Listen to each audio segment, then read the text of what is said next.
कति पीडामा गोली बाँध्नु भएको रहेछ, प्रचण्डले कति टचर दिनुभएको रहेछ, माधव नेपाल कति बोलाउनु भएको रहेछ, उहाँले कमेन्ट माधव नेपाललाई अपमान गरेर हुनुहुन्छ। हामी फेरि माधव नेपाललाई यहीँभित्र हामीले स्वागत गर्नुपर्नेछ। दर्शकहरूलाई निराश बनाउनु नरहनु, तपाईँ हामी मिलेर जनताका सपना साकार बनाउनुपर्छ। विशेष सन्दर्भको साथमा Admission open for Silver Mountain School of Hotel Management, Lanchor, Kathmandu. नेपालकै सबैभन्दा ठुलो फलामे छड उत्पादक कम्पनी अम्बे स्टिल्स, जे बन्छ दिगो बन्छ।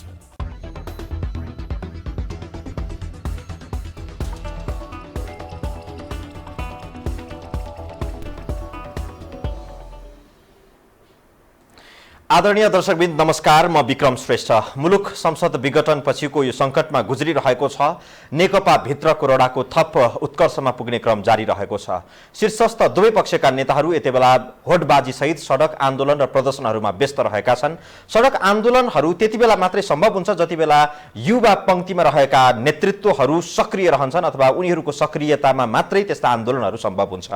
अहिले सडकमा यस्तो विचित्र दृश्यहरू देखिन थालेको छ कि दुवै समूहका युवा नेतृत्वहरू सडकमा छन् र आम्ने सामनेको परिस्थितिमा छ। झडपहरू हुन थालेको छ, घाइतेहरू हुन थालेका छन् र घाइते आफ्ना नेता कार्यकर्तालाई भेट्नका लागि पार्टीका शीर्ष नेताहरू अस्पताल पुग्नुपर्ने परिस्थिति सिर्जना भइसकेको छ। यो परिस्थितिलाई बेलैमा ध्यान नदिने हो भने स्थिति थप अराजकतातर्फ उन्मुख हुने जस्तो देखिएको छ। यस विषयमा थप छलफल र बहस गर्नका लागि नेकपा भित्रका दुई युवा नेतृत्वलाई हामीले निम्ति आएका छौँ। आज हामीसँग हुनुहुन्छ प्रधानमन्त्री केपी शर्मा ओली पक्षीय नेतृत्व गर्दै आउनुभएका युवा नेता आरसी लामिछाने, यहाँलाई हार्दिक स्वागत छ। र त्यसै गरेर दाहाल नेपाल समूहका अर्का युवा नेता जो विद्यार्थी राजनीतिमा हुनुहुन्छ दुवैजना रञ्जित तामाङ हामीसँग हुनुहुन्छ, यहाँलाई पनि हार्दिक स्वागत छ। रञ्जितजी, तपाईँबाट सुरु गरौँ। हिजो रामकुमारी झाँक्री पक्राउ पर्नुभयो र हिजोको दिनभरिको रसाकसीको परिस्थिति हेर्ने हो भने राज्यप्रति निकै आक्रामक रूपमा प्रस्तुत हुन लागे जस्तो पनि देखियो। घाइतेको पनि भए माइतीघरको प्रदर्शनको क्रममा। यी समग्र घटनाक्रमलाई तपाईँले कसरी हेर्नुहुन्छ? प्रतिगमनकारी निर्णय गरिसकेर अहिले ओली सरकार राज्य आतङ्कमा उत्रिएको छ। संविधानको कुनै धारामा नभएको, अधिकार नभएको कुरालाई प्रयोग गरेर संसद विघटन गर्ने मात्रै होइन, संविधानको मर्म र भावना विपरीत संघीयतामाथि धावा बोल्ने, गणतन्त्रमाथि धावा बोल्ने, धर्मनिरपेक्षमाथि धावा बोल्ने, त्यति मात्रै होइन अहिले नागरिकको बोल्न पाउने स्वतन्त्रताको अधिकारमाथि, विरोध गर्न पाउने स्वतन्त्रताको अधिकारमाथि पनि यो सरकार चाहिँ दमनमा उत्रिएको छ, जसको उदाहरण हिजो हो। र त्यसको प्रतिरोधमा जसरी हिजो सडकमा हामीले प्रदर्शन गऱ्यौँ र सरकारले पनि एउटा प्रहसन देखायो रामकुमारी झाँक्रीलाई पक्राउ गरे जस्तो गर्ने। तर हामीलाई थाहा छ कि यो सरकार यतिसम्म कमजोर साबित भइसकेको छ कि अब यो सरकारले रामकुमारी झाँक्री त के कुनै एउटा नागरिकलाई, प्रतिगमनका विरुद्धमा लड्ने कुनै एउटा व्यक्तिलाई 24 घण्टा पनि थुनेर राख्न सक्ने यो सरकारसँग ल्याकत छैन।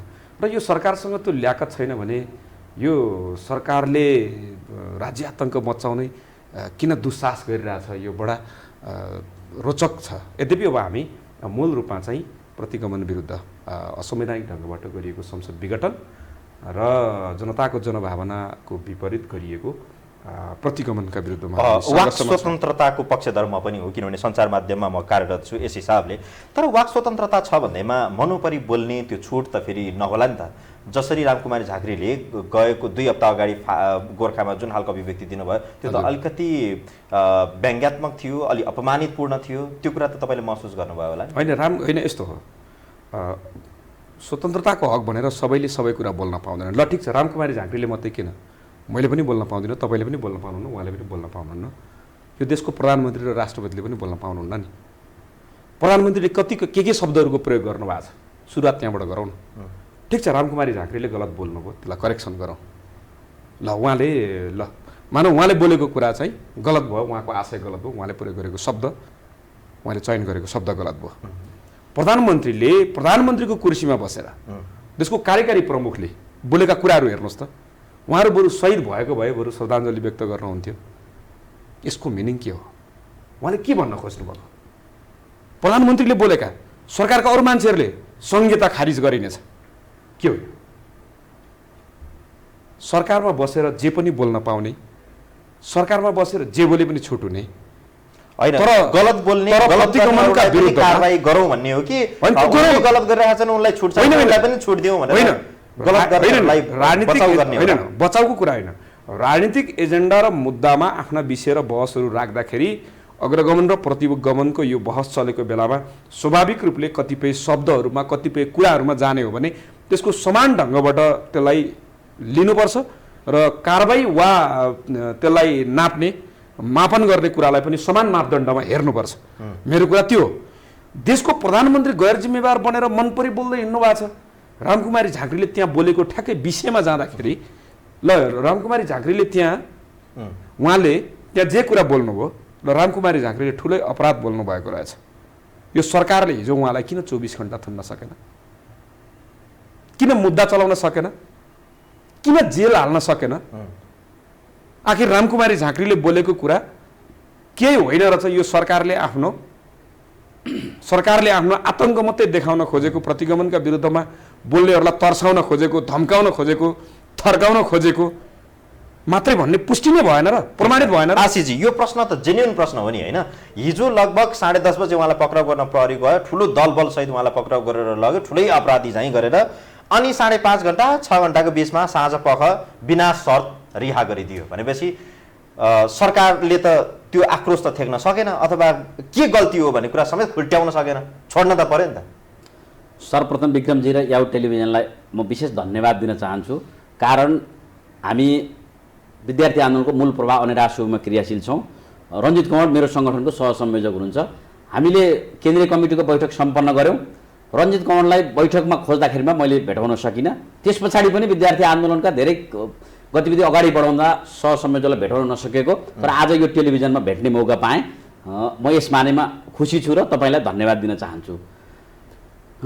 प्रसङ्ग हामी अहिले कमरेड रामकुमारी झाँक्रीको अभिव्यक्तिलाई माथि केन्द्रित गरिरहेको सन्दर्भमा मेरो गृह जिल्ला गोर्खामा पुगेर उहाँले सरकारलाई ललकार्ने सन्दर्भमा राष्ट्रपतिलाई जुन भाषा उहाँले प्रयोग गर्नुभयो त्यो भाषाप्रति म खेद व्यक्त गर्न चाहन्छु।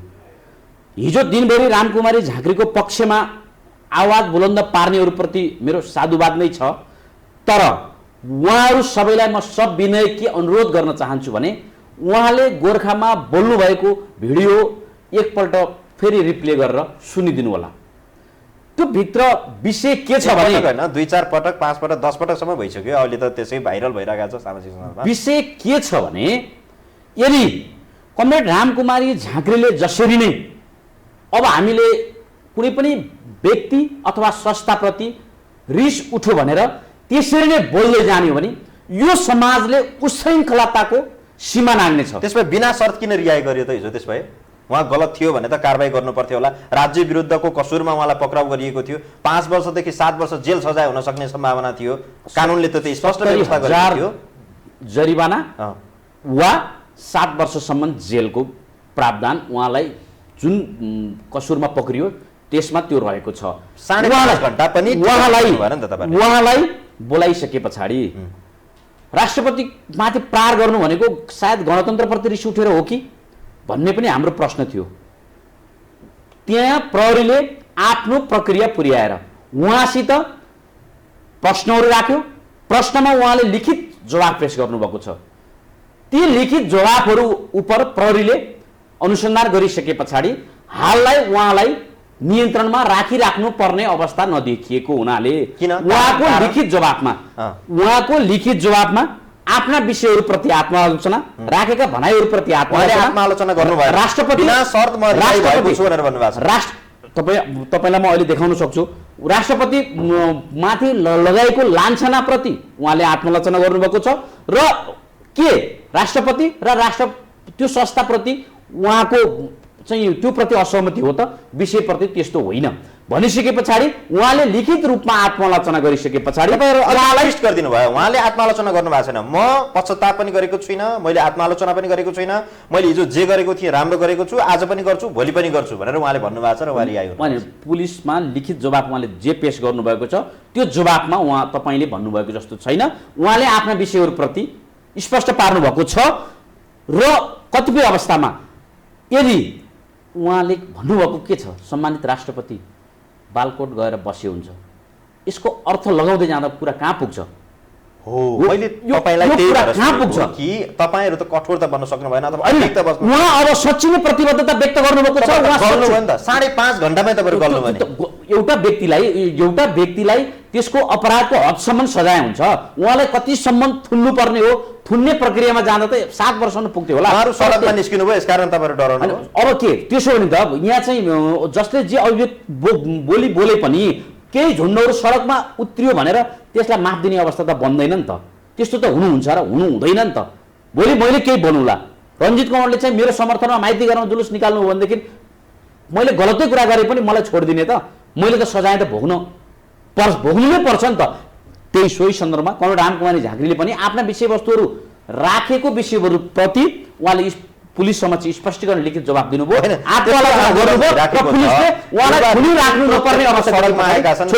एउटा झुन्ड मात्रै भनिदिनु भयो झुन्ड मात्रै हो त उहाँहरु होइन त्यो त अब चाहिँ घटनाक्रमबाट स्थापित हुँदै जाने विषयवस्तु अहिले जे हुँदा पनि सरकारको विरुद्ध चाहिँ आन्दोलन गर्नु परेको छ त्यसका लागि मसला चाहिएको छ मसला त केही नपाएदेखि कनिके बुगाउने पनि त्यो चाहिँ काममा त लागिरहनुहुन्छ हिजो त्यति राम्रो मसला भेट्नुभयो त्यो भेट्ने बित्तिकै सडकमा जानु त त्यो स्वाभाविक हो उहाँहरूले त्यो धर्म नै हो धर्म नि मसला मात्रै थियो तपाईलाई त्यो यस्तो छ त्यो उहाँले अघि झुन्ड भन्नुभयो नि म उहाँलाई एकदम प्रश्न तपाईलाई पनि प्रश्न गर्न चाहन्छु भाषाको जेसुकै प्रयोग गरे पनि आज एकदम प्रश्न हो हामीले निर्वाचन आयोगमा पनि र आम सबैलाई थाहा छ आज हामी तत्कालीन नेपाल कम्युनिस्ट पार्टी नेकपाको 65% बहुमत भएको मूल प्रवाहको रूपमा यो अहिले हामी छौँ यो तपाईहरुको दाबी हो दाबी मात्रै होइन हामीसँग प्रमाण छ दाबी होइन तथ्यहरूले प्रमाणहरूले हामी यसो भन्छौँ जुन कुरा निर्वाचन आयोगलाई पनि भनेका छौँ त्यो विषय तपाईँ आफै राख्न पाऊँ तपाईँ आफै भन्नु होला झुन्ड कुन हो होइन आधिकारिक कुन हो अब जहाँसम्म रामकुमारी झाँक्रीको पक्राउ र रिहाको कुरा छ नि यो उहाँहरुले यस्तो एउटा आत्मरति चाहिँ के लिनुभयो भने रामकुमारी झाँक्रीलाई पकाड्न पनि सकिन्छ पकाडेर छोड्यौँ हामीले भनेर उहाँहरूले जसले निवेदन हालेको थियो नि राष्ट्रपतिलाई चाहिँ आक्षेप लगाइयो त्यो संस्थामाथि गलत ढङ्गले बोलियो भनेर अनेमसङ्घ उहाँहरूको अनेमसङ्घको एउटा झुन्ड भनौँ बहुमत त अमृता थापा त्यसको संयोजक हुनुहुन्थ्यो एउटा झुन्डले जुन निवेदन लगायो त्यो निवेदन लगाइसके पछाडि कि त त्यो निवेदन उप कारबाही नै गर्नु भएन कारबाही नगर्दाखेरि त्यो उहाँहरूको त्यो अनेमसङ्घ र त्यसले गरेको निवेदन व्यर्थ हुने र कारबाही गर्नको लागि यो सरकारसँग ल्याकत र हिम्मत नहुने किनभने यो सरकार आफै पनि कमजोर धरातलमा उभिएको छ उसैले पनि पटक पटक यस्ता हैन राज्य त गम्भीर हुन्छ नि त संवेदनशील हुन्छ तपाईहरु सडकमा निस्किनु भयो झडपमा निस्किनु भयो त्यसपछि राज्य गम्भीर भयो गम्भीर होला त्यसलाई त गम्भीरको रूपमा पनि त लिनु पर्छ उहाँहरुलाई पूर्व अनुमान थियो नि उहाँहरुलाई त यो सबै कुराको पूर्व अनुमान थियो होला नभए पनि हुनु पर्थ्यो त्यो त स्वाभाविक रूपमा एउटा प्रतिगमनका विरुद्धमा लड्दै गरेको एउटा व्यक्तिलाई पक्राउ गर्दाखेरि यो वा त्यो कारण देखाएर पक्राउ गर्दाखेरि र तर्साउन खोज्दा धम्काउन खोज्दाखेरि त्यसको प्रतिरोध हुन्छ प्रतिवाद हुन्छ भन्ने कुरा त उहाँलाई राम्रोसँग थाहा थियो नि अर्को कुरा के हो नि उहाँले रामकुमारी झाँक्रीले पनि एकदम हिजो रिहा हुने क्रममा र रिहा भइसके पछाडि पनि भन्नुभएको छ त्यो कुनै लुकाउनु पर्ने कुरा छैन आरसीजीले अघि प्रमाण छ के छ भन्नुभयो मलाई त्यो थाहा छैन तर उहाँले केही प्रश्नहरूको उत्तर लेख्नुभयो जो उहाँलाई सोधिएको थियो उहाँले आत्मालोचना गर्ने मैले गल्ती गरेँ भन्ने यो भन्ने त्यो भन्ने उहाँको त्यो कुनै काहीँ केही कुरा छैन र हाम्रो पनि कुरा के हो भने सुन्नुहोस् हाम्रो पनि कुरा के हो भने हामी व्यक्तिगत टिप्पणीमा जान्नौँ विद्या भण्डारी देशको एउटा व्यक्ति मात्रै होइन उहाँ एउटा संस्थाको प्रमुख हो र त्यो संस्थाको गरिमा हामीलाई थाहा छ बरु हामी भन्न चाहन्छौँ कि त्यो संस्थाको गरिमा उहाँलाई पनि थाहा हुनुपर्छ उहाँले देशको अभिभावकत्व गर्ने हो संविधानको उहाँले नेतृत्व गर्ने हो सबैका भावनाहरूको नेतृत्व गर्ने हो जब उहाँले त्यहाँ गर्नुहुन्न स्वाभाविक रूपले प्रश्नहरू उठ्छन्, स्वाभाविक रूपले टिप्पणीहरू हुन्छन्। हिजो हामीले 62-63 को जनआन्दोलनको बेलामा, हिजो हामीले अरू विभिन्न सङ्घर्षको बेलामा उहाँले गलत कार्य गर्नु होला, त्यसको उपचार त सर्वोच्च अदालतमा छँदै नै छ, उपचार हुने क्रममा छ। अनि बाहिर जस्तो पाए त्यस्तो शब्द, तुच्छ शब्दहरू प्रयोग गरेर लाञ्छना लाउन पाइन्छ र? होइन, तुच्छ शब्द प्रयोग गरेकै छैन। म तपाईँलाई भन्न चाहन्छु जानु भनेको आशय होइन, कस्तो भने त्यो आशयलाई तपाईँले भनेको जस्तो यसको डबल मिनिङ छ, लगाउन सकिन्छ। तर यसलाई पोजिटिभली हेरौँ न, किन हामी नेगेटिभली हेरिरहेछौँ? पहिला उहाँले त के भन्नुभएको छ भने प्रतिगमनको नेतृत्व गरेको केपी शर्मा ओलीको घर बालकोट हो, उहाँलाई हामी यो प्रतिगमनकारी निर्णयलाई उल्टाएसँगै, संसद पुनर्स्थापना गरेसँगै बालुवाटारबाट बैलगाडा चढाएर उहाँलाई बालकोट पुर्याउने भनेर भनेका छौँ। त्यो सँगै प्रतिगमनको नेतृत्व गरेको होइन, प्रतिगमनको नेतृत्व गरेको हुनाले प्रतिगमन र प्रतिगमनलाई साथ दिने सबै मान्छे केपी ओली जहाँ जान्छन् त्यहाँ जाउन् भन्ने त्यसको आशय लाग्दैन र? त्यसमै केपी ओलीको निजी निवासमा राष्ट्रपति विद्यादेवी भण्डारीलाई लानु पर्छ? नै, बालकोट भन्ने बित्तिकै केपी ओलीको घर मात्रै भन्ने बुझिन्छ। तपाईँ यसरी बुझ्नुहुन्छ? बालकोट, जसलाई बालकोट भनिन्छ त्यहाँ केपी ओलीको घर मात्रै छ भन्ने बुझिन्छ? के भन्न खोज्दैन? म कमरेड रञ्जितलाई भन्न के चाहन्छु भने यदि हामी त्यस्तै विषयवस्तुलाई डिफेन्स गर्न हतियार बन्छौँ भने यो समाज, मैले अघि पनि भने, गलत दिशामा जान्छ। यो कुरालाई प्रोत्साहन हामीले नगरौँ। अलिकति तपाईँले यो विषय नै यसरी नै शुभारम्भ गर्नुभयो, त्यस कारणले गर्दा अलिकति केही कुरा म भन्न चाहेँ। कमरेड रामकुमारी झाँक्री अन्यराष्ट्रको पूर्व अध्यक्षप्रति अत्यन्तै श्रद्धा व्यक्त गर्दै म के भन्दछु भने कमरेड झाँक्रीले जी न्युजबाट प्रसारित एउटा समाचार, चिनिया राजदूत र यहाँको सामान्य प्रधानमन्त्रीलाई जोडेर जुन समाचार उसले सम्प्रेषण गरेको थियो, त्यही समाचारमा मोलदोल गरेर एउटा ट्विट गर्नुभयो केही समय अगाडि। तपाईँलाई पनि हेक्का छ।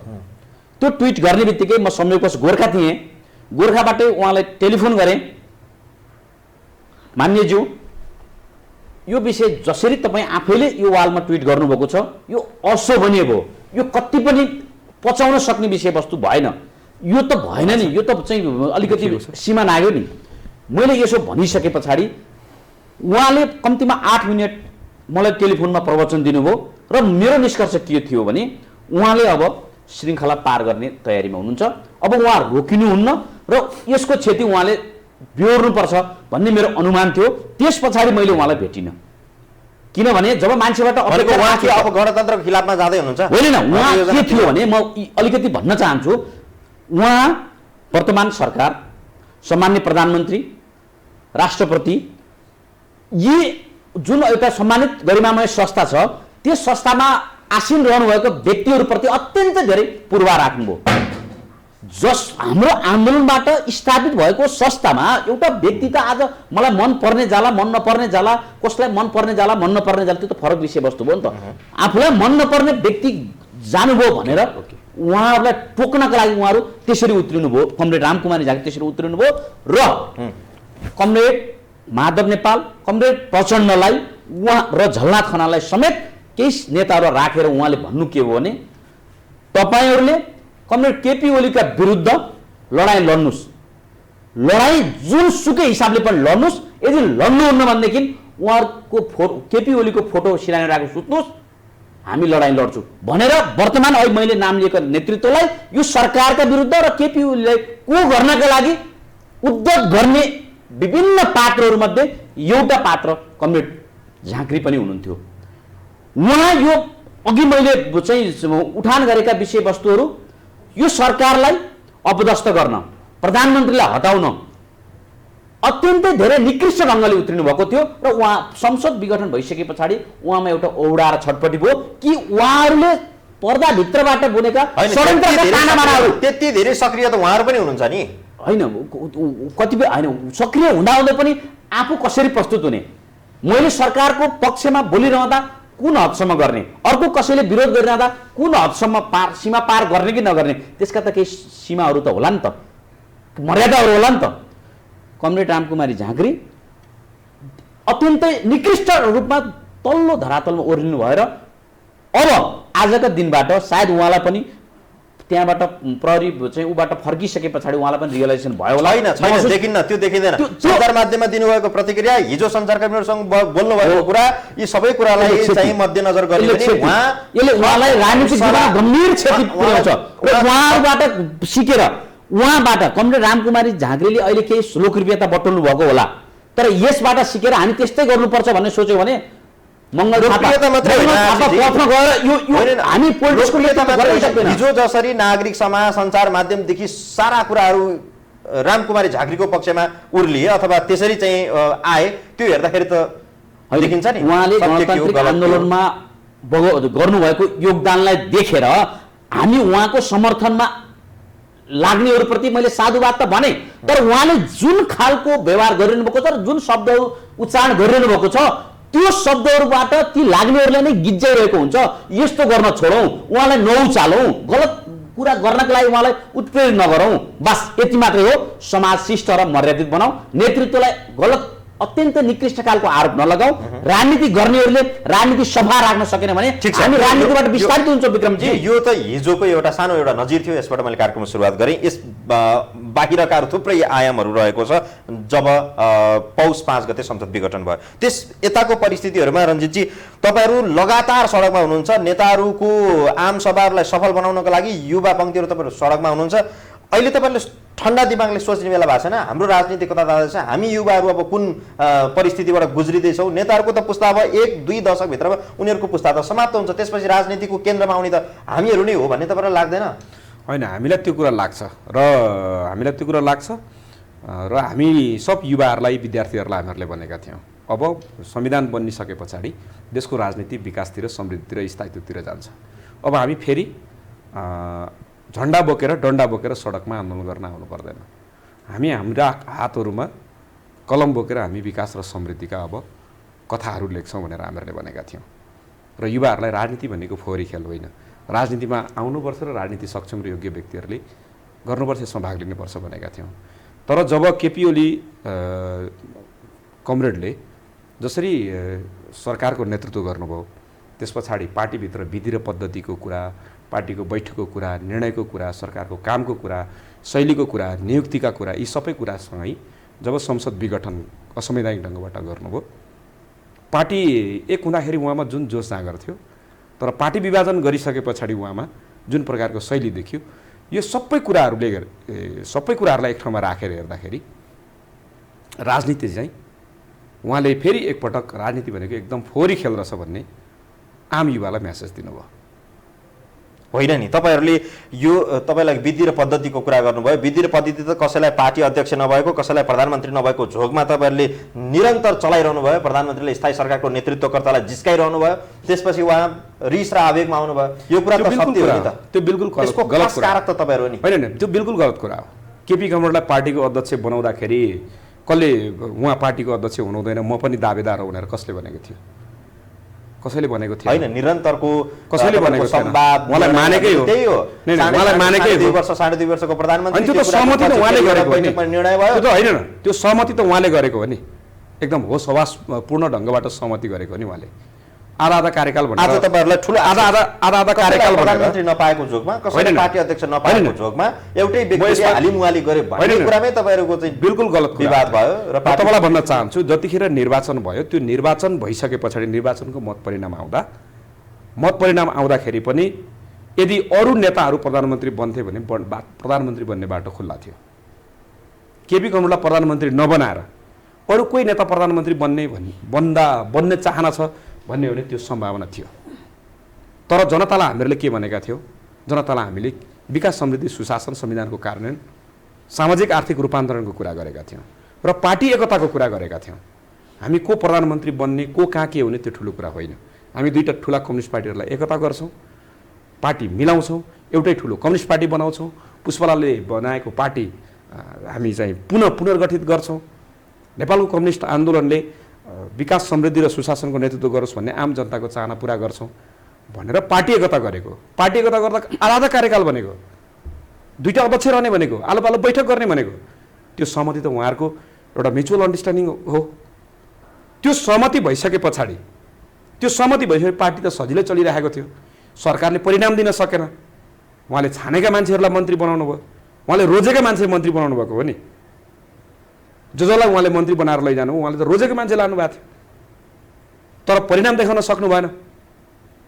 पहिलो बजेट तपाईहरु आयो। जिस्काइदिरहने होइन जिस्काउने होइन जिस्काउने नदिने अनि होइन जिस्काउने कुरै छैन यसमा जिस्काउने ठट्टा गर्ने कुरै छैन आजको दिनमा तपाईहरु जिस्काउने र खटाउने कुरै सडकमा छैन। आउनु भएको छ मात्र यसमा सडकमा के हो भने प्रधानमन्त्री कसैलाई बनाउन र कसैलाई राष्ट्रपति अब बिल्कुल अब त होइन। राष्ट्रपति सम्मको कुरा आयो हैन होइन त्यो बिल्कुल होइन कसलाई बनाउने घटाउने होइन हटाउने र वा बनाउने कुरा होइन जनताले त्यही बुझिरहेको छ होइन। तपाईहरु कसैलाई होइन, प्रधानमन्त्री र कसैलाई त्यो पार्टी गलत अध्यक्ष कुरा लागि हामी अहिले संविधानमाथि भएको आक्रमणको र असंवैधानिक ढङ्गबाट उठाइएको कदम जसलाई हामी संसद विघटन भन्छौँ र त्यस पछाडि उत्पन्न राजनीतिक परिस्थितिको निकास संसद पुनर्स्थापनाले हुन्छ र संसद पुनर्स्थापना भएपछि सार्वभौम संसदले यो सरकारलाई राख्ने कि यो सरकारलाई हटाउने कि के गर्ने भन्ने कुरा सार्वभौम संसदले गर्छ। नेताहरूको माथिल्लो टकरावले कुनै आज पनि बेकारमा मुद्दामा- तपाईहरु जस्तो निर्दोष दुईजना युवाहरू तपाईहरु बीचमा लेनदेन केही पनि छैन दुई नेताको टाउको जुदाइबाट आज सडकमा तपाईहरु टाउको फुटाउँदै हुनुहुन्छ हैन होइन त्यो बिल्कुल गलत कुरा हो हामी अग्रगमन र परिवर्तनको सत्य कुरा यही हो रञ्जितजी होइन अग्रगमन र परिवर्तनको रक्षार्थ हामी आज सडकमा छौँ संविधानमाथि आक्रमण भएको छ संविधान धरापमा छ संविधान आज खतरामा परेको छ त्यो धेरै ठुलो त्याग समर्पण र बलिदानद्वारा स्थापित एउटा व्यवस्था हो व्यवस्थाको त्यसले नेतृत्व गरेको छ त्यो रहेन भने मुलुक फेरि पश्चगमनतर्फ जान्छ र यो संविधानलाई सक्नको लागि केपी ओली सरकार लागेको छ त्यो कुनै पनि मूल्यमा त्यो कदमलाई हामीले विफल तुल्याउनुपर्छ यो व्यवस्थाको रक्षा गर्नुपर्छ यो संविधानको रक्षा गर्नुपर्छ भनेको संसद र यो पुनर्स्थापना कुनै पनि हालतमा गराएर यो प्रतिगमन कुनै पनि मूल्यमा स्वीकार गर्न सकिँदैन भनेर हामी सडकमा छौँ। उहाँहरू अब संसद पुनर्स्थापनाकै पक्षमा हुनुहुन्छ आरसीजी अब हामी नयाँ संसदको कक्षमा छौँ संसद पैसाको निर्वाचनपछि नयाँ संसद आउँछ प्रतिगमन शब्दप्रति अन्याय भएको छ त्यो शब्दप्रति न्याय गर्नका लागि म आन्दोलनकारी मित्रहरूलाई समेत अपिल गर्दछु प्रतिगमन कसलाई भनिन्छ निर्वाचनमा जाने भनेर सरकारले भनेको छ निर्वाचनमा जाने कुरालाई प्रतिगमन भन्नेहरू अँध्यारोमा निर्वाचनमा जाने भन्ने प्रतिगमन होइन संसद विघटन गर्नुभयो तपाईहरुले संविधानको बर्खिलाफ गर्नुभयो प्रतिगमन निर्वाचनमा जाने सरकारको निर्णय त्यो संसद विघटन सँगसँगै त्यहाँ निर्णय छ नि त्यो निर्णय संसद विघटन सँगै निर्वाचनमा जाने निर्णय भएको छ त्यो निर्वाचन जनतातर्फ फर्किनु भनेको अग्रगमन हो प्रतिगमन शब्दप्रति अन्याय नगरौँ अघि यो सरकार बन्नुभन्दा अगाडि वाम गठबन्धनको पक्षमा जुन जनमत थियो त्यो जनमतको खिलाफमा कमरेड प्रचण्ड जान चाहनुभयो त्यो भित्र पुरै तम तयार रह्यो र कमरेड केपी ओलीलाई मान्नै नसक्ने कतिपय बुदाहरू राखेर एउटा प्रस्ताव गर्नुभयो कमरेड केपी ओलीले विषय के बुझ्नुभयो भने अब कमरेड प्रचण्डहरू गलत बाटोमा जाँदै हुनुहुन्छ त्यो बाटोमा हिँड्न दिनुहुन्न भन्ने मनसायका साथ कतिपय प्रचण्डद्वारा थोपरिएका गलत बुदाहरूलाई समेत स्वीकार र सहमति गर्नुभयो र यो सरकार गठन भयो यो सरकार गठन भइसके पछाडि कमरेड प्रचण्ड देखि कमरेड रञ्जित तामाङसम्मले एक सेकेन्ड पनि यो सरकारको सफलताको कामना गर्नु भएन यो सरकारप्रति शुभेच्छा राख्नु भएन त्यत्रो अपराध पनि नबोल्नुस् न यही हुनुहुन्छ नि त हामी त धेरै सँगै बैठकमा छौँ होइन यो अहिले तपाईँले आफ्नो बेलामा राख्नु होला म तपाईँ राख्दाखेरि मैले केही भन्न चाहेन किन निर्वाचन आयोगले चाहिँ कमरेड केपी शर्मा ओली अध्यक्ष रहनुभएको कमरेड विष्णु पौडेल महासचिव रहनुभएको पार्टीलाई नै आधिकारिकता दिइसकेको विषयवस्तुप्रति तपाईँ बेखबर अहिले झुट बोलिसक्नुभयो त्यति बेला मैले प्रतिवाद त गरिनँ नि त त्यस कारणले गर्दा यो सरकार गठन भइसके पछाडि कमरेड प्रचण्डदेखि रञ्जित तामाङसम्मले यो सरकारप्रति जुन आफ्नो भन्ने महसुस गर्नु पर्थ्यो यो सरकारलाई सकारात्मक योगदान गर्न सक्नु पर्थ्यो कहिल्यै पनि गर्नु भएन हामी सही एजेन्डामा अगाडि बढ्नै खोज्दै गर्दा उहाँहरू बटारिएर सधैँ माइती घरतिर बुर्कुसी मारिरहनु भयो सरकारलाई धारयात लगाइरहनु भयो श्रृङ्खलाको मैले यहाँ व्याख्या गर्न समय छैन सधैँ सरकारलाई असफल बनाउन लाग्ने सरकारको पक्षमा 1 इन्च पनि वकालत नगर्ने मन्त्रीहरू कसरी छनौट गरियो तपाईको कमरेड पाक्रै भयो यहाँ 1 इन्च पनि सहयोग नगर्ने त्यस्तो त कहिल्यै पनि भएन नि कहिल्यै पनि भएन र त यो अवस्था आयो नि त र कुनै पनि हालतमा कमरेड केपी शर्मालाई ओलीलाई हटाएर प्रचण्डलाई आफू प्रधानमन्त्री बन्ने कमरेड माधव नेपालको यहाँनिर म कमरेड प्रचण्डप्रति कुनै मेरो केही भनाइ छैन किनभने त उहाँ त कमरेड प्रचण्ड त आफ्नो भिजनमा क्लियर हुनुहुन्थ्यो र र अहिले मैले यसमा प्रचण्ड पथले जसरी हिजो राज्यका संवैधानिक अङ्गहरूमाथि प्रहार गर्ने जुन नीति थियो त्यही नीति अन्तर्गत अहिले सर्वोच्च र निर्वाचन आयोगले प्रहार गरिरहनु भएको छ र कमरेड माधव नेपालको अध्यक्ष बन्ने जुन खालको उत्कट कुण्ठा थियो त्यो कुण्ठा कार्की ब्याङ्कबाट गएर पोखियो र हाम्रो पार्टीमा कलह सिर्जना भएको थियो। विभाजन भएको छैन, मूल पार्टी एक ठाउँमा नै छ, अलिकति कलह सिर्जना भएको छ र निर्वाचनमा गइसकेपछि कमरेड रञ्जित तामाङ पनि अब मलाई विश्वास छ झापाको एउटा निर्वाचन क्षेत्रबाट सूर्य चिन्ह लिएर निर्वाचन लड्नुहुन्छ र संसदमा अब यो संसद सूर्य चिन्ह त त्यसैको त लडाई भइरहेको छ। हैन, सूर्य चिन्ह त कमरेड केपी ओलीले सिफारिस गरिसके पछाडि त्यो उम्मेदवारहरूले सूर्य चिन्हमा चुनाव लड्ने कुरा त ध्रुव सत्य कुरा छ। सूर्य चिन्ह त यति बेला त विवादमै छ नि, छैन नि भनेर त्यो छैन नि। कमरेड नारायण काजी श्रेष्ठ पनि सूर्य चिन्ह चाहिँ केपी शर्मा ओलीको सिफारिसमा चाहिँ अहिले राष्ट्रिय सभाको सदस्य हुनुहुन्छ भने चाहिँ अब सबै उम्मेदवारहरू अबको निर्वाचनमा सबै उम्मेदवारहरूले कमरेड केपी शर्मा ओलीको हस्ताक्षर लिएर सूर्य चिन्ह मार्फत निर्वाचन लड्नुहुन्छ। पुष्पकमल प्रचण्डले पनि उहाँको हस्ताक्षरमा अब कमरेड केपी ओलीले हामीलाई संसद विघटन पछाडि भन्नुभएको विषय के हो भने पार्टी एकताका लागि मैले हदैसम्मको लचकता अपनाएँ, अनेक प्रयत्न गरेँ, उपाय केही देखिन। संसद विघटन नै एकमात्र यस्तो अचूक अस्त्र हो, चाहिँ सूत्र हो। निर्वाचनमा गइसके पछाडि हामी निर्वाचनमा जाँदाखेरिमा पार्टी एक हुनैपर्छ, यसको अर्को कुनै विकल्प नै छैन। पार्टी एक गराउने विकल्प निर्वाचन हो। त्यसकारणले गर्दा मैले निर्वाचन घोषणा गरेको हो। कमरेड केपी ओलीको कुरा यो हो। त्यसकारणले गर्दा अब निर्वाचनमा जाँदा हामी एक हुनुको कुनै विकल्पै छैन। त के विप्लव कहाँ जानु पर्यो निर्वाचन बहिष्कार गरेर? होइन भने त हामी त एक भएर चुनाव त लड्ने। वैशाखमा चाहिँ निर्वाचन गराएरै छाड्ने हो। निर्वाचन त 1 हुन्छ 2 हुन्छ 3 त प्रधानमन्त्रीले भनिसक्नु भएको छ। निर्वाचनको तयारीहरू प्रधानमन्त्रीले बोल्ने बित्तिकै निर्वाचन हुने त होइन होला नि त। निर्वाचन वातावरणहरू बन्नुपर्ने होला। होइन, निर्वाचनको लागि त हिजो बम पनि पड्काइएको थियो। निर्वाचन भान्नको लागि त बमको बीचबाट निर्वाचन भएको थियो। कसैले बम पड्काउँछ भने पनि निर्वाचन हुन्छ, जनताले आफ्नो अभिमत जाहेर गर्छ। यदि प्रधानमन्त्री केपी शर्मा ओलीद्वारा चालिएको कदम गलत छ भने निर्वाचनमा जनताले चाहिँ सजाय दिन्छ र उहाँले सिफारिस गरेका उम्मेदवारहरूलाई हराएर जनताले त्यो चाहिँ सजाय दिन्छन्। त्यो फैसला गर्ने अधिकार जनतासँग छ। तर संसद पुनर्स्थापना हुन्छ भन्ने कोडा कल्पना नलिनु। यो संसद विघटन संवैधानिक छ, त्यही भएर संवैधानिक इजलासमा बहस जारी छ। इजलासले एउटा अब निर्वाचनमा जाने निर्णय भइसकेको छ। सरकारको कामलाई सदर गरेर फैसला गर्छ। हामी सबै निर्वाचनमा जान्छौँ। तैपनि सर्वोच्चलाई अलिकति धम्काएर हामी यहाँ छौँ भनेर छाती पिटेर माइती घरमा बसेर म्याउ गरेर सर्वोच्चद्वारा संसद पुनर्स्थापना गरिदिन्छ कि र यहीँभित्रबाट सत्ताको फोहोरी खेल्न पाइन्छ कि भन्ने झिनो आशा जीवित भएका कमरेड रञ्जित तामाङ लगायत थुप्रै चाहिँ साथीहरू नेताहरूलाई म अनुरोध गर्न चाहन्छु, निर्वाचन केन्द्रित अभियान चलाऊ। हामी गाउँ गाउँ जाउँ, जनताको बीचमा जाउँ। यो बीचमा सरकारले गर्न खोजेका अधुरा कामहरूलाई पुरा गर्ने बाटोमा बनाऊ। फेरि आउँछु रञ्जितजी भन्नु। म यो विषयमा केही कुरा राखौँ। जस्तै उहाँले जुन निर्वाचनको परिकल्पना गर्नुभएको छ त्यो दिवा सपना हो। 1 हुन्छ 2 हुन्छ 3 हुन्छ भनिसक्नु भयो। निर्वाचन 1 वर्ष पछाडि स्थानीय निर्वाचन हुन्छ, 2 वर्ष पछाडि संघ प्रदेशको चुनाव हुन्छ, संसद अहिले पुनर्स्थापना हुन्छ। संसद पुनर्स्थापना भए पछाडि अरू बाँकी प्रक्रिया अगाडि बढ्छ। केपी ओलीको नेतृत्वमा अब नेपालमा अब कहिले पनि चुनाव हुँदैन। उहाँले जबरजस्ती चुनाव गराएर यो गर्छु त्यो गर्छु भनेर जुन दिवा सपना देख्नु भएको छ त्यो हिजो ज्ञानेन्द्रले गराएको चुनाव जस्तो अब देशमा चुनाव हुँदैन। सर्वोच्चको फैसला हामी स्वीकार्छौँ स्वीकार्दैनौँ?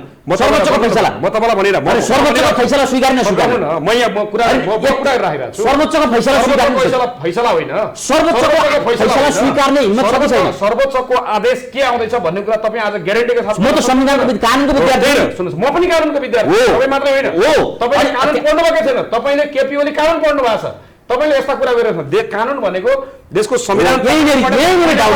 प्रचण्डले बाटो उहाँहरू विचार हुनुहुन्छ के? तपाईँले सर्वोच्चलाई च्यालेन्ज दिइरहनु भएको छ।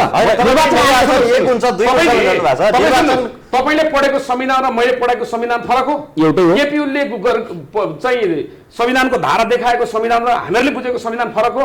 संविधान त्यही हो। देशका यत्र कानुनविदहरूले, यत्र चाहिँ बुद्धिजीवीहरूले, यत्रो नागरिक समाजहरूले जो कानुनको क्षेत्रमा लामो समय पढे बसे जीवन गुजारे व्यक्तिहरूले आज बुझेका छैनन्। उहाँका यस्ता दिवा सपनाहरू अबको केही दिनमा च्याचुत हुँदैछन्, त्यसको पर्दाफास हुँदैछ।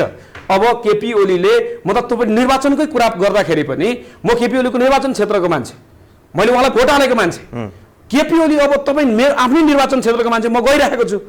त्यो निर्वाचन क्षेत्रमा उहाँ अब फेरि अर्को कुन झुट लिएर जानुहुन्छ, अर्को कुन भ्रम लिएर जानुहुन्छ? उहाँले निर्वाचन क्षेत्रमा गएर मुख देखाएर जनतासँग भोट माग्ने कुनै आधार छ? उहाँले आज जुन चुनावको कुरा गरिराख्नु भएको छ त्यो उहाँ कुर्सी टिकाउनको लागि, प्रधानमन्त्रीको पदमा बसिराख्नको लागि उहाँले भन्नुभएन म यो प्रधानमन्त्री मैले कुर्सी भए त उहाँले निर्वाचन सार्छु भनेर भन्नुहुन्छ होला नि त। तपाईले सुन्नु भएन, तपाईले सुन्नु भएन, तपाईले सुन्नु भएन, तपाईले सुन्नु भएन, तपाईँ सुन्नु भएन। प्रधान देशका मन्त्रीहरूले त्यही केपी ओलीको प्रधानमन्त्री क्याबिनेटमा बसेका मन्त्रीहरूले वैशाखमा नभए मङ्सिरमा चुनाव हुन्छ भन्ने हिँडेको तपाईँले देख्नु भएको छैन? यो सबै सारा कुरा छ नि। तर हामी मानव चुनाव भयो, चुनाव हुँदाखेरि पनि उहाँ कुन मुख लिएर जानु होला? उहाँ त यो त चुनाव गर्नको लागि गरिराख्नु भएको छैन। उहाँले भन्नु नि उहाँ त कुर्सीमा बस्नको लागि, अर्कालाई उहाँले यो प्रधानमन्त्री ताक्नलाई, प्रधानमन्त्री माग्नलाई, प्रधानमन्त्री लिनलाई, पदको लागि यो कुर्सीको लागि हो भनिराख्नु भएको छ नि। रियलमा उहाँ कुर्सीको लागि हो। उहाँले भन्नुभयो नि त मैले प्रधानमन्त्रीको कुर्सी छोड्नु पऱ्यो भने म यो कुर्सी भाँच्दिन्छु। उहाँको भाषा त्यो छ। त्यसैले गर्दाखेरि आज उहाँले जे भनिराख्नु भएको छ वैशाखमा चुनाव कुनै पनि अब अदालतको कुरा गर्नु भने अदालतले भोलि ल विघटन गर्यो। हिजो पनि कहिलेकाहीँ नेपालको इतिहासमा सत्ता र शक्तिको दम्भको अगाडि, सत्ता र शक्तिको दादागिरीको अगाडि, सत्ता र शक्तिको प्रभावको अगाडि कहिलेकाहीँ न्यायालयहरू पनि डगमगाएका छन्। तर इतिहासको निर्माता जनता हो। हामीले हिजो यो पनि कुरा स्वीकार गर्यो। भोलि नेकपा निस्किनु भयो, लाखौंको जुलुस निकाल्नु भयो, उहाँको पालो आउँदैछ। आज हामी त यहाँ छौँ भनेर सडकमा हजारौं लाखौं मान्छेहरूसँग हामी उत्रेका छौँ नि। उहाँहरूले त सत्ता र शक्तिको दुरुपयोग गरेर पनि भरे जति मान्छे त सडकमा ल्याउन नसकेर मञ्चमा कुवा रुँदै हुनुहुन्छ नि उहाँहरू। तर जब संसद पुनर्स्थापना भएर नेपालको राजनीतिक कोष प्रतिगमनकारी र तिनका मतियारहरूलाई ललकार्नतिर लाग्छ नि, त्यसबेला उहाँहरू सडकमा हामी यहाँ छौँ भनेर भन्ने नैतिक एउटा आधार र त्यो उहाँहरूको पछाडि 4 जना मान्छे पनि हुँदैन। हेर्दै जानु होला। उहाँहरूले अस्ति भन्नुभयो नि उहाँ सत्ता र शक्तिको दुरुपयोग, राज्य कोषको दुरुपयोग गरेर 2500 करोड खर्च गरेर मान्छे भाडामा ल्याएर नारायण हिटी अगाडि उहाँहरूले प्रश्न देखाएर भन्नुभयो नि यही हो आधिकारिक, यही हो मान्छे जनता। उहाँलाई जुन त्यो पञ्च र्याली गरेर नागरिक अभिनन्दन गरेर जुन भ्रम छ नि, होइन। उहाँहरू एउटा कोठरीमा बसेर, उहाँहरू एउटा झाडामा बसेर पार्टीको अध्यक्षलाई आफ्नै पार्टीको प्रधानमन्त्री पञ्च व्यक्तिको आँखामा चस्मा फेर्नुहोस्। तपाईँ बोल्दा म बोलेको पञ्च भन्ने शब्द कुनै व्यक्ति सुन्नु पञ्च हिजो राजा भन्नुहुन्छ भने पञ्चहरू भनेको सुन्नुहोस्, पञ्चहरू भनेको राजा महाराजा मात्रै होइन। पञ्चहरू भनेको एउटा प्रवृत्ति हो। त्यसले प्रवृत्तिको नेतृत्व गरेको थियो, त्यसले सामन्तवादको नेतृत्व गरेको थियो। तिनीहरू पञ्चहरू 5 जना मिलेर गरेका थिए। तपाईँ आज उहाँहरूले के गरिराख्नु भएको छ? तपाईँ हिजो जसले पार्टीको अध्यक्ष बनायो सर्वसम्मत, जसले संसदीय दलको नेता र प्रधानमन्त्री बनायो सर्वसम्मत, आज उहाँहरू एकाएक असन्तुष्ट हुनुपर्ने, यो भएन भनेर भन्नुपर्ने स्थिति पैदा भयो कि भएन? उहाँले के भन्नुहुन्छ? यो सरकारको उहाँहरूले अत्यन्तै पनि उहाँहरूले प्रधानमन्त्री र अध्यक्षबाट हटाउन खोज्नुको कारण के त्यति सोध्नु? किन गलत ल्याउन खोज्नु? हामी भन्नु त्यो किनभने किन स्वाभाविक रूपमा उहाँले प्रधानमन्त्रीलाई गलत ल्याउनुको आरोप लगाएर सरकारको 19 विधेयक गलत 19 गलत आरोप खोज्नुको कारण के हो? जनताले भन्नु कुनै दिन पनि यो सरकारको भलाइ चाहेन भन्ने भने यो सरकारले गुठी विधेयक ल्याउँछ, पार्टीसँग सल्लाह हुँदैन, जनताको पक्षमा हुँदैन, त्यो ठिक छ भनेर भनिदिनु पर्ने। सरकारको प्रधानमन्त्रीले पार्टीसँग सल्लाह गर्ने हैन, मन्त्री परिषदसँग सल्लाह गर्ने। किन उहाँलाई प्रधानमन्त्री कसले बनायो? सल्लाह गर्ने हो। उहाँलाई प्रधानमन्त्री कसले बनायो? संसद दलको नेता कसले बनायो? उहाँ के भनेर हिजो चुनाव लड्नु भयो? संसदीय दलको नेता दलमा किन प्रस्ताव नल्याएको? प्रधानमन्त्री चाहिँ संसदले बनाउन्, होइन संसदले नै बनाएको। यो छलफल दलभित्र किन नचल्छ? उहाँ त पार्टीको अध्यक्ष पनि हो नि, पार्टीको अध्यक्ष पनि हो नि। कम्युनिस्ट पार्टीको सरकार र प्रधानमन्त्री आज मात्रै थियो र? हिजो थिएन र? संसारभरि अरू थिएन र? उहाँले यो कुरा बुझ्नु भएको थिएन र? बुझ्नु भएको थियो नि। त्यसले गर्दाखेरि उहाँले गरेका सबै गलत कुराहरू, तपाईँ ओम्नीको कुरा हेर्नुहोस्, यतिको कुरा हेर्नुहोस्, तपाईँ 70 करोडको कुरा हेर्नुहोस्, एकपछि अर्का काण्डहरूका कुरा हेर्नुहोस्, यत्रो तपाईँको चाहिँ यो शिक्षा स्वास्थ्य रोजगारका कुरा हेर्नुहोस्, विकास र समृद्धिको उहाँले आकाशको तारा झार्ने गफचुटेको कुरालाई हेर्नुहोस्। सरकारको पहिलो बजेट आयो भयो के? दोस्रो बजेट आयो भयो के? उहाँ आरसीजीलाई थाहा छ, अहिले पनि त्यो रेकर्ड होला युट्युबतिर, सोसल साइटतिर खोज्दाखेरि प्रधानमन्त्री रोजगार कार्यक्रम सुरु भयो भनेर तपाईँ हामी नारा लगाउँदै गएको होइन? प्रज्ञा भवनमा कसले रोजगार पायो? केपी ओलीलाई जय जयकार गर्ने, उहाँको महिमा गान गाउने, उहाँलाई भगवान मान्ने आई लभ यु बा भन्नेदेखि बाहेक जनता कसले रोजगार पायो, कसले शिक्षा पायो, कसले स्वास्थ्य पायो? उहाँहरूले फुर्ती लाउनु भएको छ नि अहिले सरकारले निःशुल्क खोप लगायो, यो उहाँहरूले फेरि उत्पादन गर्नुभएको हो। यो विदेशी संस्थाले हामीलाई, विदेशी दात्री संस्थाहरूले निकायहरूले हामीलाई दिइरहेका छन्। त्यसैले उहाँहरूले आज जे भनिराख्नु भएको छ नि, घोर आपत्ति, उहाँले आज जे भन्नु भएको छ नि, रञ्जित कमलले बिल्कुल सीता कुरा म अझै मैले उहाँ बोल्दाखेरि एकदम धैर्यतापूर्वक सुनेको छु। ठिक छ राख्नुहोस्। समय छोटो छ त्यसका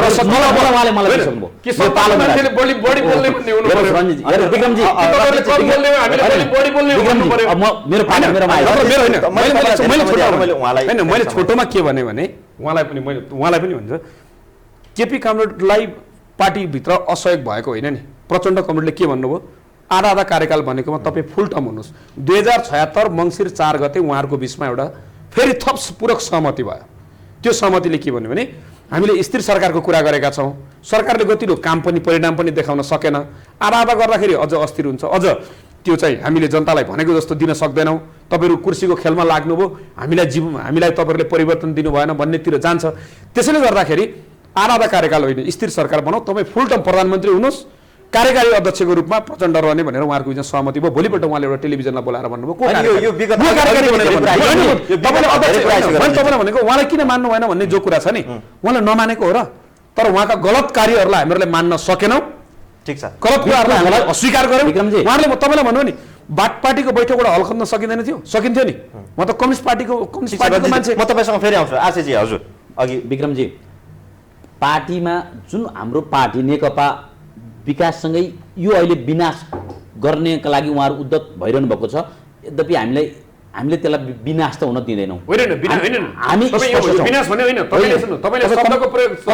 कम्युनिस्ट पार्टीलाई विनाश गर्नलाई आज केपी कामरेडको शैली, तरिका, कदम यो सबै कुराले नेपालमा कम्युनिस्ट पार्टी तामाङहरूले एउटा के भयो भने पार्टीका मान्छेहरूले भयो भने केपी ओलीको अग्लिएको उचाइ, जुन एउटा राष्ट्रव्यापी छपी एउटा अन्तर्राष्ट्रिय दक्षिण एसियामा एउटा अग्लो व्यक्तित्वको रूपमा केपी ओली स्थापित हुनुभयो।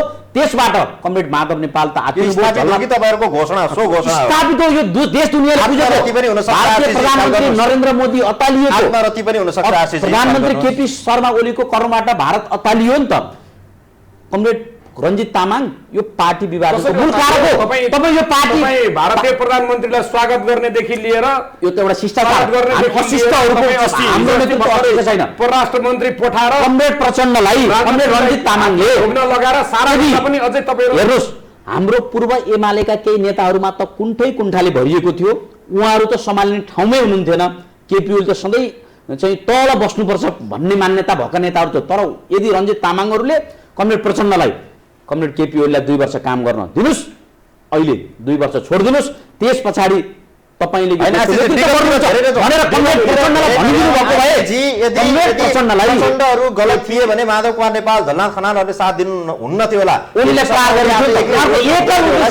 एक मात्र उद्देश्य कमरेड ओलीलाई कुर्सीबाट झार्नका लागि जस्तो सुकै अस्त्रको प्रयोग गर्ने। केपी ओली चाहिँ कुर्सीबाट झर्न नहुने भन्ने के छ? किन झार्ने? जसरी एउटा पार्टीभित्र उहाँले विश्वास दिलाउन सक्नुहुन्न, राम्रो काम गर्न सक्नुहुन्न, सरकारले राम्रो परिणाम दिन सक्दैन, उहाँ जिन्दगीभरि प्रधानमन्त्री भइरहने कसरी? उहाँले प्रधानमन्त्री भइराख्ने हो यहीँनेरि जिन्दगीभरि प्रधानमन्त्री के छ भने यदि भोलि कमरेड केपी ओली पछाडि केपी ओली परिणाम दिनु पर्यो नि रञ्जितजी, यही सरकारले काम गर्नु पर्यो नि, गलत कुरालाई स्वीकार्नु पर्यो नि, सबभन्दा गलत कुरा बैठकमा आउनु पर्यो नि, गलत कुरालाई मान्नु पर्यो नि। तपाईँ अगेनामा बसेर ओली हटाउने योजना बनाउनुहुन्छ अनि त्यो बैठक गएर सिग्नेचर गरिदिनु पर्ने। तपाईहरु राजनीतिमा यस्तो बदनियत राखेर हुमान्टार र कोटेश्वरको गठबन्धन बनाएर कुनै पनि हालतमा केपी ओलीलाई अपदस्थ गर्ने भन्ने निष्कर्ष निकाल्ने झुन्डसँग केपी ओली जानु हुँदैन थियो।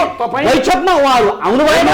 अध्यक्षको सहमतिमा महासचिवले बैठक बोलाउने जुन हाम्रो पार्टीको पद्धति छ, त्यो पद्धतिभन्दा बाहिर गएर उहाँहरूले कमरेड माधव नेपालको रहर पुरा गरिदिनु भएको छ। उहाँहरूले कमरेड माधव नेपाललाई अपमान गरेर लाउनुहुन्छ। हामी फेरि माधव नेपाललाई यही मित्र हामीले स्वागत गर्नुपर्छ। जुन पार्टीका नेताहरूले विश्वास गरेर जो तपाईले जो भन्नुभयो तिनै नेताहरू भएको छ, उनी दर्शकहरूलाई निराश बनाउनु तपाईँ हामी मिलेर जनताका सपना साकार बनाउनु पर्छ। होइन सुन्नुहोस्, निराश केपी बनाउनु भएको छ। केपी ओलीका एक एक कदम थाहा छन्। हिजो केपी ओलीलाई अघि हामीले तपाईँले बिचरा जनतालाई हाम्रो झगडा मन पर्दैन, जनतालाई मन नपर्ने काम हामीले गर्नुहुन्न। उहाँले इन्टरफेयर गर्नुभयो, मैले उहाँलाई स्पष्ट मात्रै दिएँ। ठिक छ।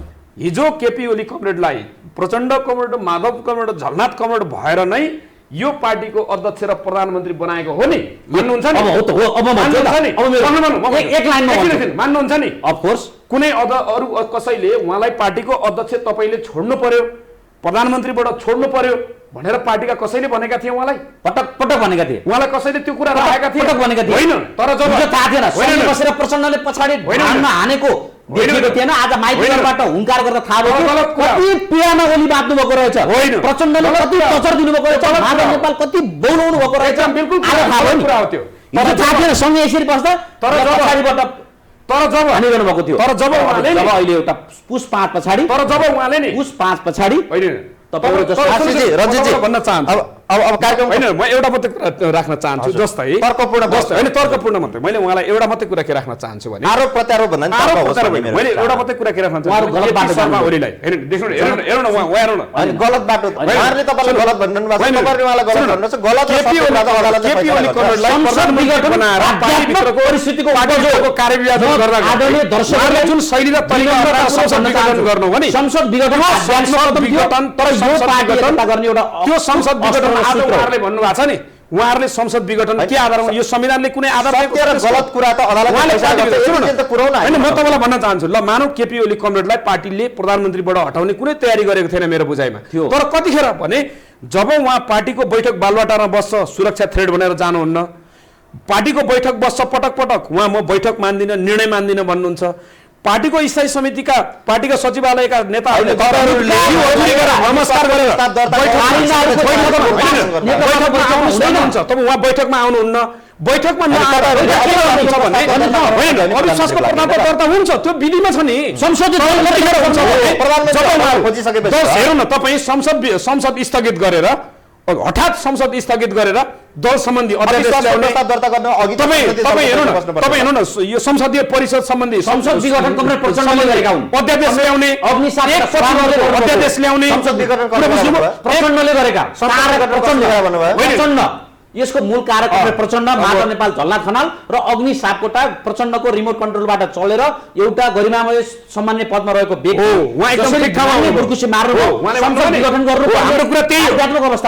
उहाँले जसरी बुझ्नु भएको छ नि, जसरी मत राख्नु भएको छ नि, हाम्रो कुरा त्यही हो। प्रधानमन्त्रीले जे सिफारिस गर्यो देशको राष्ट्र प्रमुखले त्यही गर्ने हो। पार्टीहरूभित्र विवाद हुँदैन, पार्टीहरूभित्र विवाद हुन्छ नि। राष्ट्रपतिले एकपछि अर्को पार्टीसँग सल्लाह नगरेको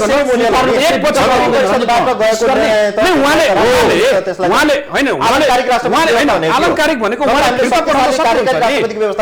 फिर्ता पठाउन सक्नुहुन्छ नि, रोक्न सक्नुहुन्छ, उहाँले सहमति खोज्न सक्नुहुन्छ नि। सहमति खोज्ने आधार कहाँबाट आयो? तर उहाँले बनाउने अभियानमा हुनुहुन्थ्यो। उहाँहरूले के गर्नुभयो भने कार्यकारी अध्यक्ष पार्टीको काम गरे होइन, पार्टीको काम गरेमा कमरेड प्रचण्ड ध्यान दिनु पर्दैन। पार्टी कसरी चलिरहेको छ? तपाईँ गलत प्रधानमन्त्री कमरेड प्रचण्डको ध्यान प्रधानमन्त्री कुर्सीमा रह्यो, पार्टीमा सिङ्गो राख्नु भएन, पार्टी अस्तव्यस्त बनाउन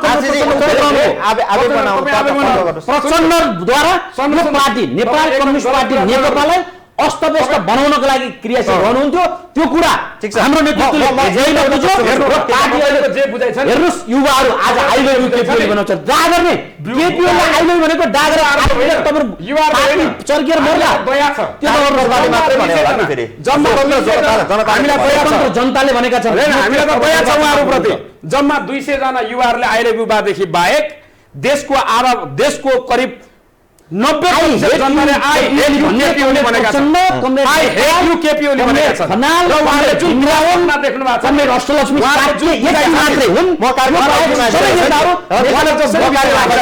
कार्यक्रमको अन्तिममा एउटा मात्रै कुरा उहाँलाई के क्लियर गरौँ भने उहाँले जसरी विषय राखिराख्नु भएको छ नि, मानौ केपी ओलीलाई यो पार्टीबाट अथवा केपी ओलीले जुन निर्णय गर्न पुग्नुभयो त्यो निर्णय गर्न पुग्नुभन्दा अगाडि यो पार्टीमा उहाँले सहमति समझदारी गर्न पर्दैन। पार्टीको काम गर्न दिएन भन्नु भने, पार्टीको काम गरेन भन्नु भने, पार्टीको कार्यकारी अध्यक्ष कहिले निर्णय भएको हो? पार्टीको कार्यकारी अध्यक्ष र फुल टर्म प्रधानमन्त्री कहिले निर्णय भएको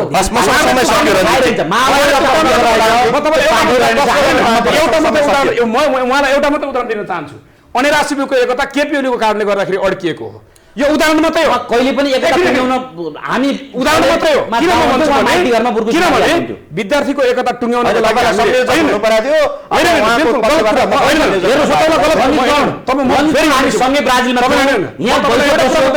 आफ्ना सपोर्टरलाई निकाल्नु हुँदैन म एउटा कुरा मात्रै भन्छु एकता टुङ्ग्याउनको लागि हामीले कार्यालयको संख्या 15 बनाऊ भनेर प्रस्ताव गर्यौं त्यो 15 प्रस्ताव गर्दाखेरि प्रचण्डले ओके भन्नुभयो कार्यकारी अध्यक्ष हुनुहुन्थ्यो तर केपीओले पटक पटक मान्छेलाई बोलाएर के भन्नु त्यो हुँदैन मानिँदैन भनेर हाम्रो संगठनको एकता रक्यो हो हामी त्यो एकता पूरा गर्न लागेको तर केपी ओलीको कारणले गर्दाखेरि कुनै पनि जबसम्म पार्टीको एकता पूरा भयो यो पार्टीको एकता पनि पूरा गर्न नसक्नको लागि पार्टीको काममा प्रचण्डलाई फुल टाइम काम गर्न नदिने पनि केपी ओलीले पटक पटक गलत भूमिका खेलेका निर्वाचनमा जाउँ जनताको अभिमत ल्याउँ संग्लो सिंह नेपाल कम्युनिस्ट पार्टी नेकपा कायम राखौँ यसमै रञ्जितजीहरूको पनि एक वर्ष पछाडि स्थानीय चुनावमा केपी ओलीलाई चुनावको रहर भए एक वर्ष पछाडिको धन्यवाद 2 वर्ष पछाडि यसको फैसला सर्वोच्च अदालतले गर्छ बहस विचार त्यसलाई स्वीकार्ने सामर्थ्य हामी युवाहरूको धारणा बुझ्ने मैले युवाहरूलाई तपाईहरुको धारणा बुझ्न हामी झगडा गरेको जनतालाई मन परेको छैन मिलेर हामी पार्टी बनाउनु पर्छ सत्ता र शक्तिको दुरुपयोग गरेर त्यहाँ पुग्न संवैधानिक निकायहरूलाई थर्काएर सत्ता र शक्ति संवैधानिक निकायहरूलाई थर्काएर शक्ति मान्नु हुन्न नि गणतन्त्रमा प्रधानमन्त्रीलाई शक्तिको प्रभावित गर्न स्वीकार गर्दैनौँ प्रतिगमन कुनै पनि हालतमा सडकमा हामी प्रतिगमनलाई हामी लसारेर छोड्छौँ यो हाम्रो तपाईका सडक आन्दोलन पहिला पनि हेरिएको हो यो यतिकै फर्सी कुयो त कुइन्छ हस् तपाईलाई धेरै धेरै धन्यवाद आदरणीय दर्शकवृन्द मसँग समय सकियो र हामी बहस र छलफल गर्दै थियौँ समसामयिक विषयमा यहाँले हेरिदिनु भयो यहाँलाई धेरै धेरै धन्यवाद हामी भोलि पुनः उपस्थित हुनेछौँ बिदा दिनुहोस् नमस्कार